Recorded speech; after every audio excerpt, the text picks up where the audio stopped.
Hi, I'm Caroline Leavitt. I'm the co-founder of Mighty Blaze, which grew out of the Nothing is Canceled book tour, which I started when the pandemic came and screwed up everybody's book tour, including my own. A Mighty Blaze is meant to connect authors with readers, readers with authors, writers with other writers and other authors, and to build a community. And we're now approaching years, so we're a toddler. So I'm really excited today because every once in a while, you know that song, like singing my song with his fingers. Every once in a while, I read a book where I feel that the author somehow got inside my head and wrote my story. And that is why I'm so thrilled to be here with Yael Goldstein-Love and her book, The Possibilities, which is one of the most extraordinary books that I've ever read. It's about anxiety, motherhood, quantum physics, all kinds of amazing, amazing things. So let me tell you a little bit about Yael, and let me read you a little bit about the book, and then we'll have a conversation.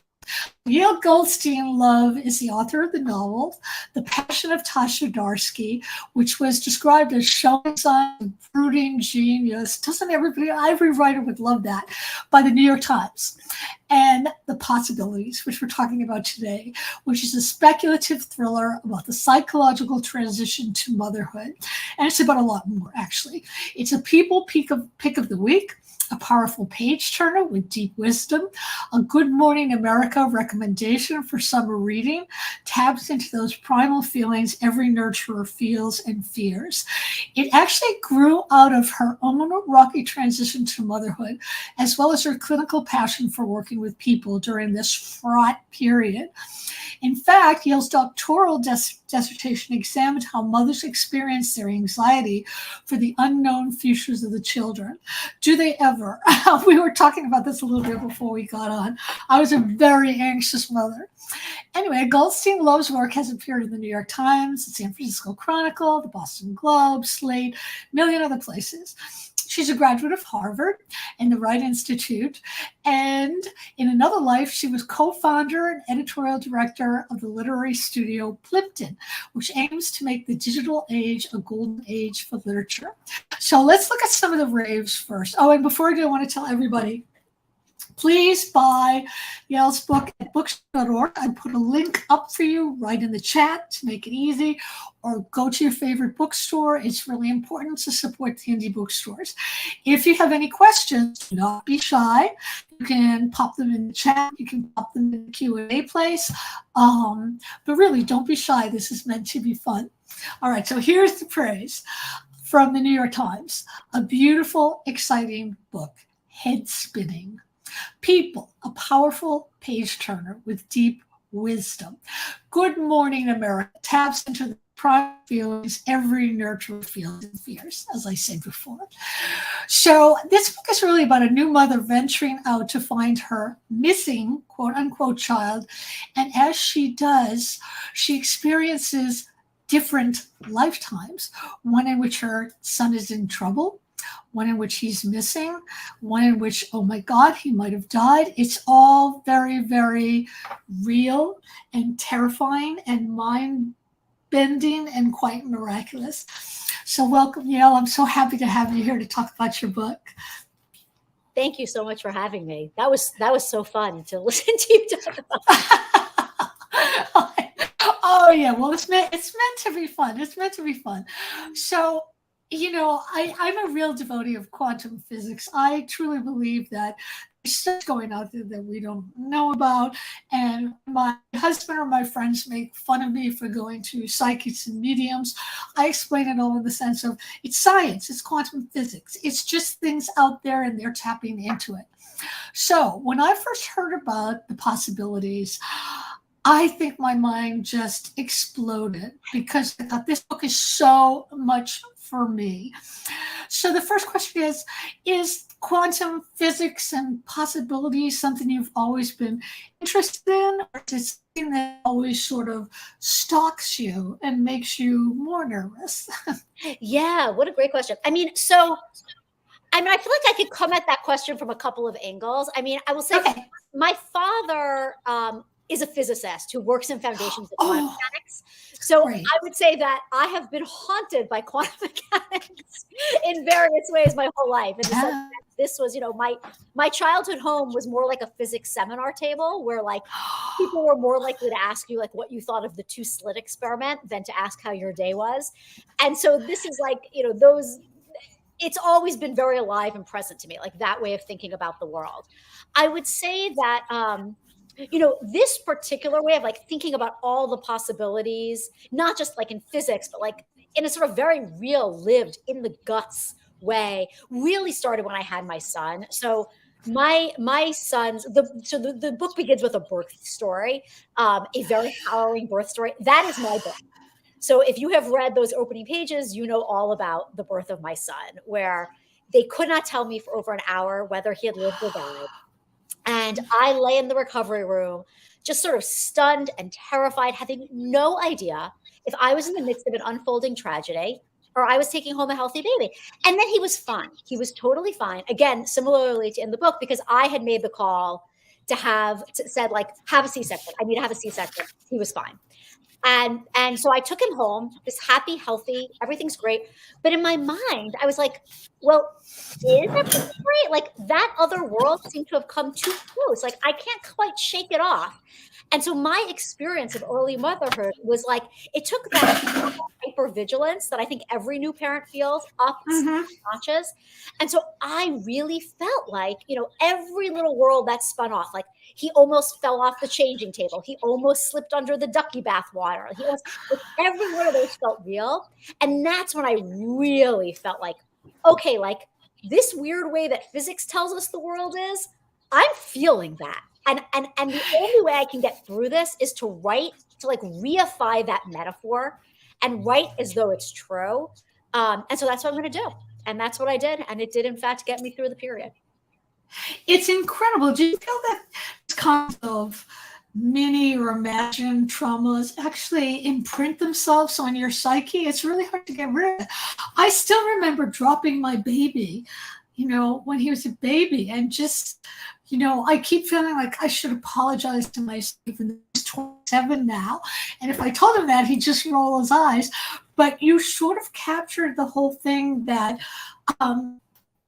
you know, I hate when people call it mom's brain, but it sort of is, because you pay attention to all these things. I wonder about Hannah Bennett, who's the protagonist. I loved Hannah. I felt like, oh my God, she was me. She is me. So Hannah Bennett, the most interesting thing about her, besides her incredible anxiety, which she rises to the occasion to try to thwart, her job is to write scary stories. She scares other people. And I found that incredibly interesting, because during high times of stress in my life, I binge watch horror movies. I mean, I just like the scarier, the better. And I did some research on it, and it actually seems that when you're watching a horror movie, you're convincing yourself, well, either the horror is it's vanquished in some way, or somebody succeeds, or there is some tiny bit of hope. And even if there isn't, you can always think, well, it didn't happen to me. You know, it happens to this other character. So this choice for Hannah to be the writer of scary stories, did that just pop? Was that intentional? And can you talk about that a little bit? Because it's totally wonderful. What a great question. I don't think anyone's ever asked me that question before, and I am so glad that you did. Because it was very intentional. And actually, for a lot of the reasons that you talk about, I mean, I think, like, to me, so much of what this book is about, I mean, actually, exactly as you put it before, these things that imprint themselves on us, whether they happened or they didn't happen. Right. And the terror, you know, the fear and the anxiety and the terror that we feel in so much of life, because so much can go wrong. And things that did, things that didn't. And so much what this book is about is sort of the world within worlds inside of ourselves. Yes. That we don't. I mean, so to me, that is what the multiverse is about. Like the multiverse trope, I think there have been so many things written about, like, why is the multiverse trope so popular? And there have been many, many interesting theories put forth. I've never seen anyone put forth what I think is the right theory, which is We have so much inside of us that we're not aware of. Call it Yes. call it subcortical processes, whatever you want to call it. We know there is so much of most of our mental life we are not aware of, or of our maybe say our psychic life we're not aware of, and it affects us profoundly. And to me, that is why the horror genre was, that she's a horror writer, was so important, because I think when we are watching horror, one of the things we're doing is we're taking all of our inchoate fears that are sprout out and that we can't give words to and we can't give form to. And that's why they are so anxiety provoking, because we don't even know what it is that we're afraid of. Right. We don't get into awareness. And in horror, we allow it to take incredibly specific form and say, it's all that. Everything goes into that. That is the scary thing. And now I know what the form is. And now I know what the contours are. And it's all that. And then it's dealt with. Or it's not dealt with, but as you say, it's over. It wasn't me. It's over. It's over. It wasn't me. It wasn't me. Yes. Yes. Yes. That is my litmus test. As long as it's something, I can always find a reason why it's not me. It's not gonna be me because I was not at that house, or I was not at that lake, or whatever it is. And it purges. Lake house. I love that about it. It's, for so long, I'm the only other person who loves horror as much as I do is my son, and we go all the time to horror movies. It's always so much fun because it does get to release.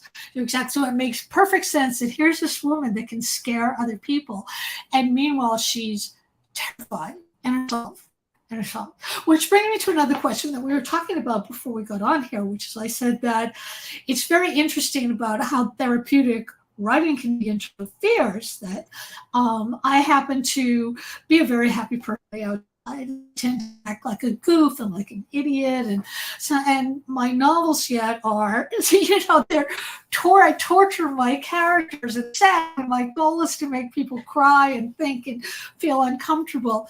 And the reason why I can't take that on into my life is because I have a safe place for it, which is in the book. So, are you still anxious? And do you find writing about all this stuff helps? Yeah, I mean, I do find that writing helps enormously. Like I really am someone who, if I am not in the middle of writing a novel, I start becoming insane. Like I really do. I feel like writing fiction is my rain gutters. It is where the fear goes, the aggression, and all that is where I make meaning of all the chaos inside my mind. And if I don't have that for making meaning, then the chaos starts to crowd into my life. And so I need that very much. Am I still an anxious person? Absolutely. I mean, I am a neurotic Jewish mother through and through. But I think, I'm certainly a lot less anxious than I used to be. I mean, the height of my anxiety was when my son was an infant. Writing my way through that experience sort of lessened my anxiety. It's very funny because I think of myself as quite an anxious person and an anxious mother, but I think I'm not anxious about the things that many people are anxious about. And so often when I'll be, especially with touring with this book, I've had a lot of friends say to me, I think of you as one of the least anxious people I know. Like, you're such a come into my world. It's true. About things like, is my kid hitting these milestones? Is he reading right? I don't worry about any of that stuff. But am I at home worrying every day about school shootings? Yes, I am. Yes, I am. Every time I send him off into to school, I'm imagining his backpack spattered in blood. So it's different things that I'm anxious about. But yes, I would say that I'm quite an anxious person still. So one of the more fascinating things about you, or one of the fascinating things about you, is that while you were in this book, or before it or during it, you went to school and you are now a psychologist, which to me has, it's comparable with coming and being horror writing. Did becoming a psychologist help you? This is a three-part question or two-part question. I have to write it. So the first part is, did becoming a psychologist help you with your own anxiety, or just being able to help other people? Second question is, did it help you in terms of figuring out the book, how to write it, and what to do with it? And the third part is sort of like the first part, which is the ways that you help in people in your practice. Do they work for you? Yeah, great questions. You might have to remind me of each of these three parts as I go. No, I tend to get a little lost in my paragraphs, but I will say, I mean, first of all, I have to state for the record and any licensing boards that make it whole. I am not a psychologist. I'm not a clinical psychologist yet. You're a therapist. I'm a psychotherapist, but I have some hoops still to jump through before I am licensed as a clinical psychologist. And I've been practicing as a psychotherapist at the master's level before I went back to school, and then decided, you know what, I need more training. I don't really understand this field. I'm going to go back. And I'm very glad I did.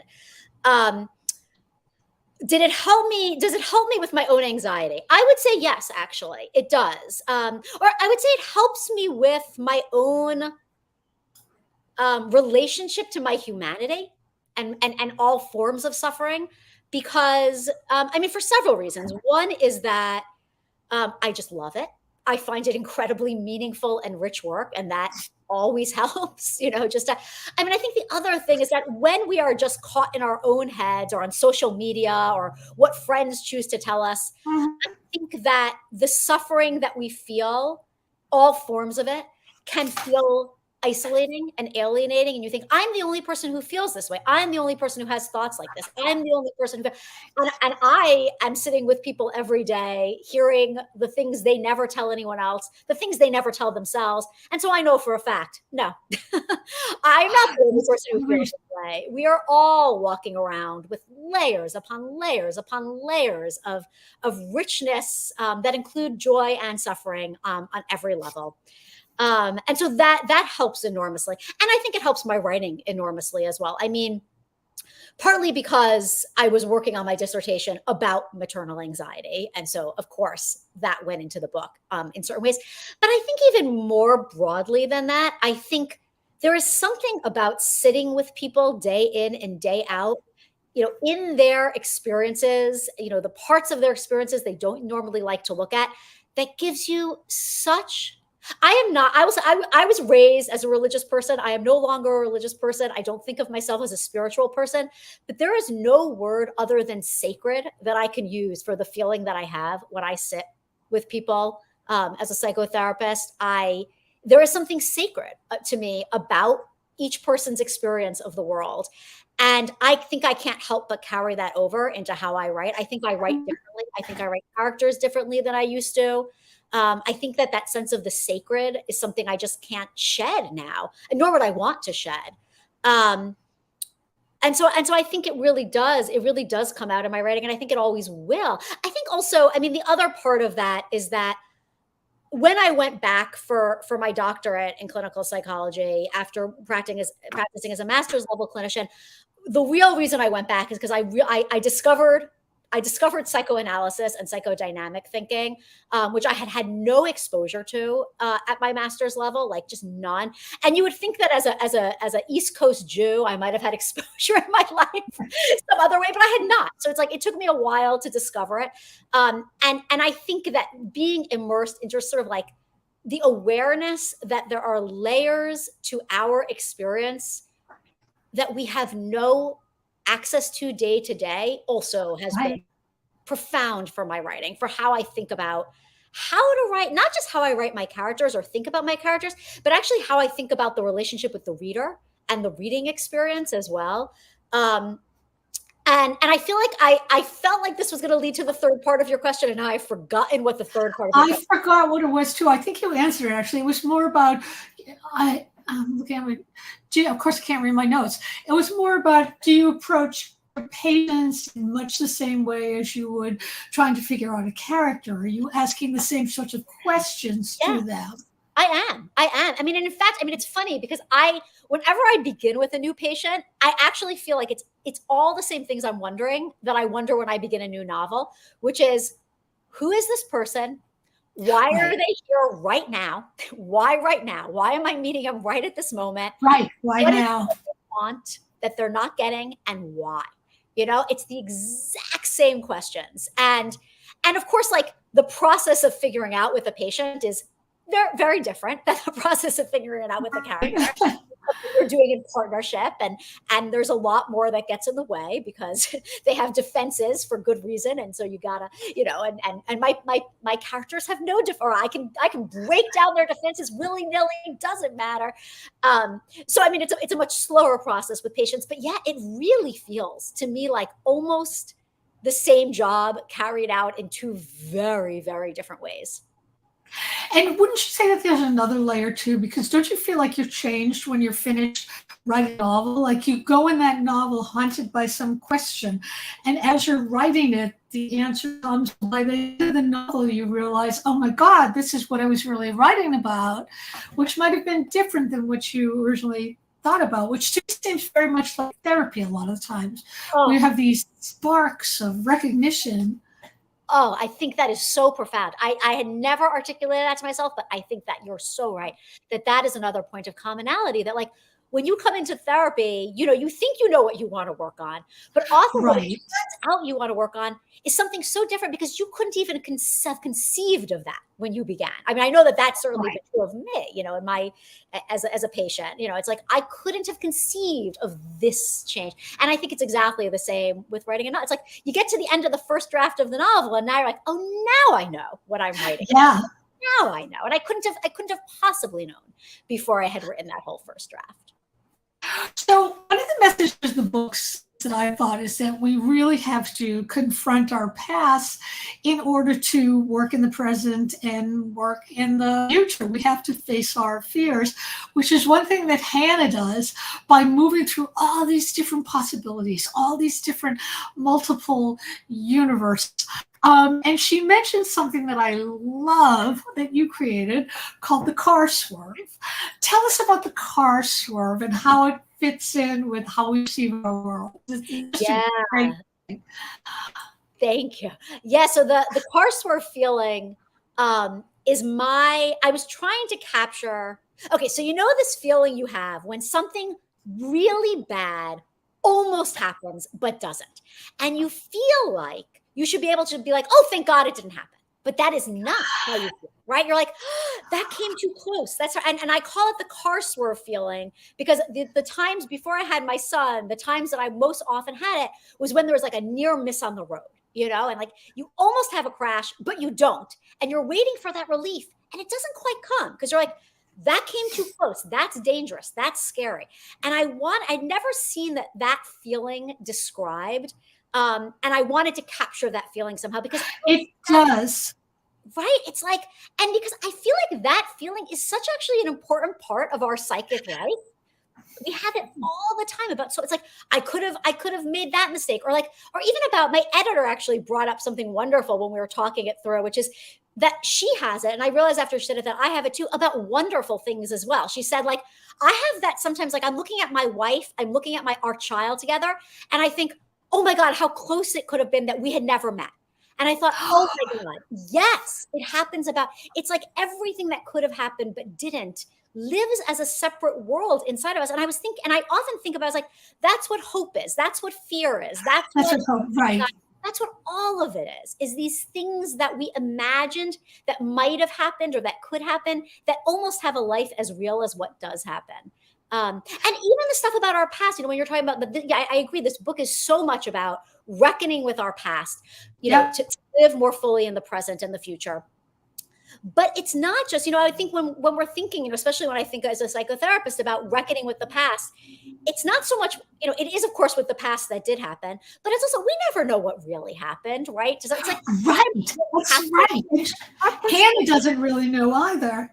Yeah. And our perception of what happened is what we really have to reckon with, right? Because that's what lives inside us, whether it was accurate or not, whether we were correctly perceiving our parents and how they reacted to us or not, that's what lives inside of us. And so that's what has the psychic reality. And I think that that's all of a piece with the car swerve feeling as well. I also read, which I thought was fascinating, is that you put out a call for women with anxiety to speak with you. That's been amazing. What surprised you about that? Did people say things that you expected them to say? Was there anything that really pushed its way into the book? it was an extraordinary experience. So this was for my dissertation research. And I put out a call saying, like, any mothers who've experienced worry for the futures of their children, or the uncertain futures of their children, that's what, get in touch with me. I was expecting, like, oh, I hope I get the 20 participants I need. I got, within an hour, I had over 100 respondents. Oh my God. Mothers really want to speak about their anxiety. Yeah. And yeah, I mean, there were a few things that surprised me. I mean, first of all, it was a profoundly moving experience, I have to say.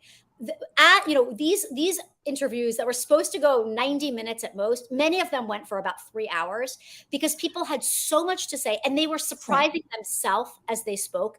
And they kept saying, like, no one's ever asked me about this before. I never realized this before. I've never articulated this before. And I think it's, we overlook maternal anxiety. We roll our eyes at it. We think of it as either something so expected, it's not worth talking about, or something to diagnose. And we don't think of it as something to respect and honor, something that gives us information, important, interesting information about ourselves, about our kids, about the world. And so that, I think, was the most interesting thing, was just how little space these women had to process this, and how profound and introspective and wise they were when given the space to process it. The other thing that I thought was really interesting, which I don't know if I would have predicted going in, but made a lot of sense with some of my prior beliefs, was that there were two groups, roughly, in my study. Sort of people sorted themselves unintentionally into these two groups. And one was women who came in saying, like, I'm a mess. I'm such a mess. My anxiety is out of control. Those women were not a mess by any stretch of the imagination. They were very aware of their anxiety, but because they were so aware of it, they had made meaning of it. They actually experienced the richness that the anxiety for their kids. They would speak a lot about how it gave their life extra meaning, how it brought out the sort of, how the flip side of anxiety was this feeling of, like, this, one participant used the sense of the abundance. A couple of them spoke about meaning being the flip side or the mirror side of anxiety. It was, I mean, they were anything but a mess, I would say. And then there was this other group who came in saying, I don't know why I responded to this. I'm really not a very anxious mother.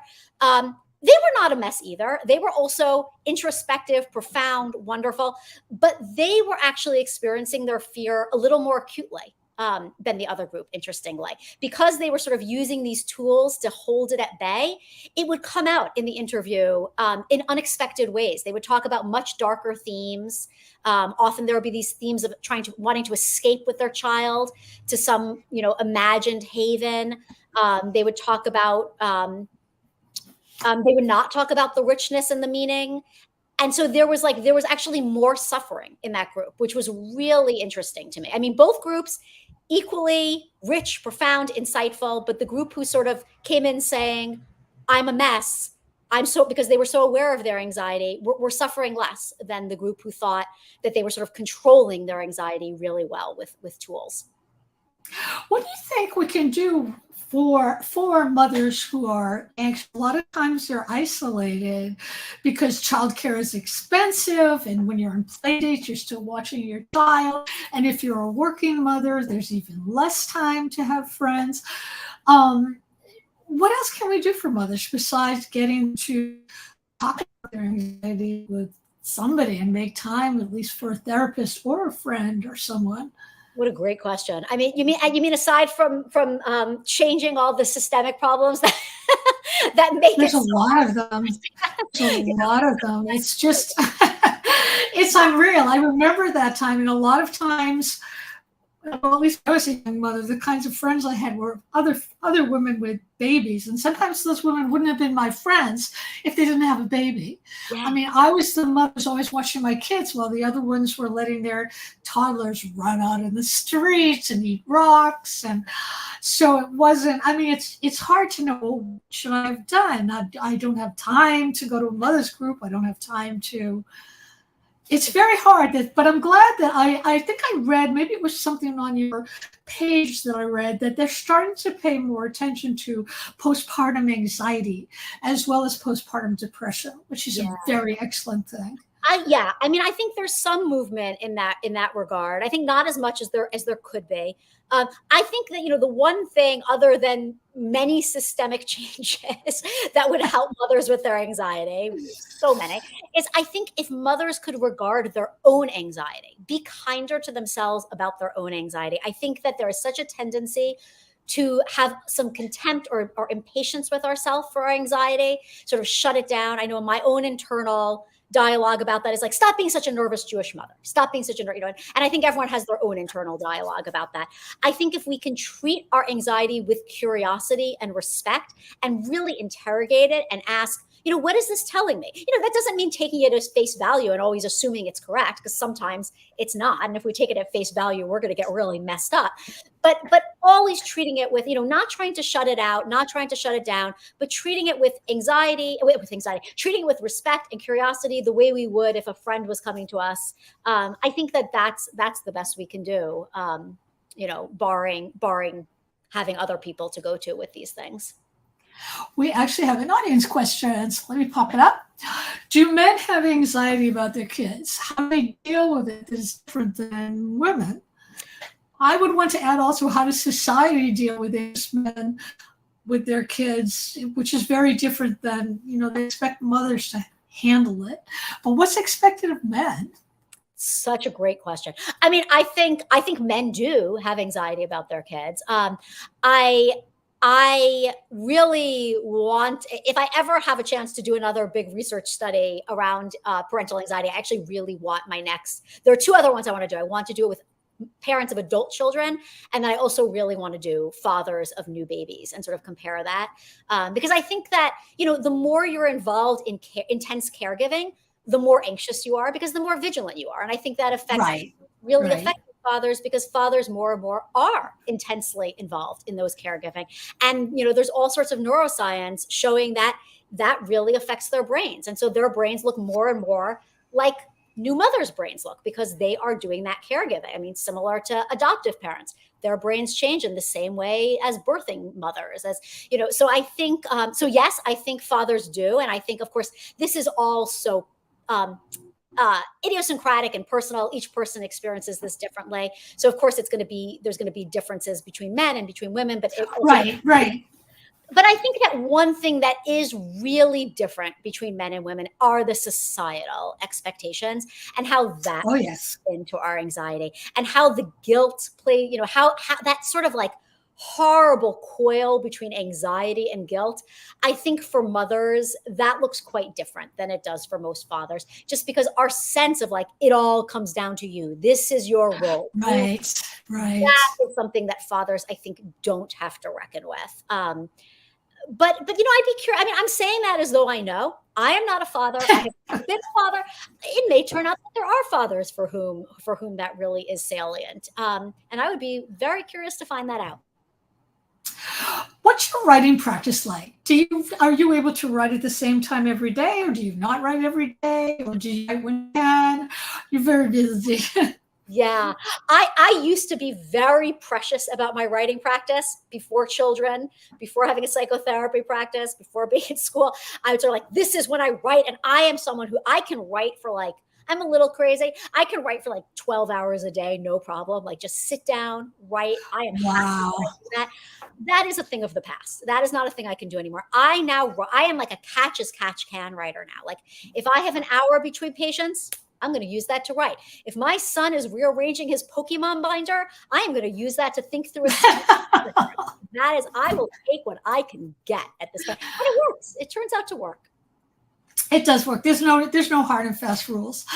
And I have two more questions that I always ask every writer I interview. What's obsessing you now and why? Obviously, I'm an obsessive person, so I always want to know what other people are obsessing about. I am obsessing right now. Well, how personal is it supposed to get? You can say whatever you want. Right now, I am obsessing about how to fit in a new novel to my life, honestly. Like that is the thing. It's like, how do I begin? How do I create the psychic space to begin a new book? because once I've begun a new book, then I can fit it into any little anywhere. But that you need that space to actually like find your way in, to play. Like that's the thing I think, you know, I need time to play. And play you cannot do on a schedule. You cannot do it in that hour. Right. That's what's obsessing me at the moment. You know, and the theme of my new book is very much about sort of sex and loneliness and single motherhood. And so those are the things that are obsessing me as I try to obsess over how to find That's great. That sounds like another absolutely extraordinary book. I want to tell everybody out there, don't forget bookshop.org. You can order any book you want, and it'll also tell you the closest indie bookstore to you. But trust me, you want to read the possibilities. It's so inventive. It's so original. It's so gorgeously written. And it packs an emotional wallop. I cannot give it like more than 18 zillion stars. It's really, really great. So thank you all for being here. You can listen to this again or tell other people about it on the Mighty Blaze YouTube channel. And I want to thank Yael for being here and so for being so much fun. And Yael, you just stay here, and everybody else, we'll see you next time. Bye.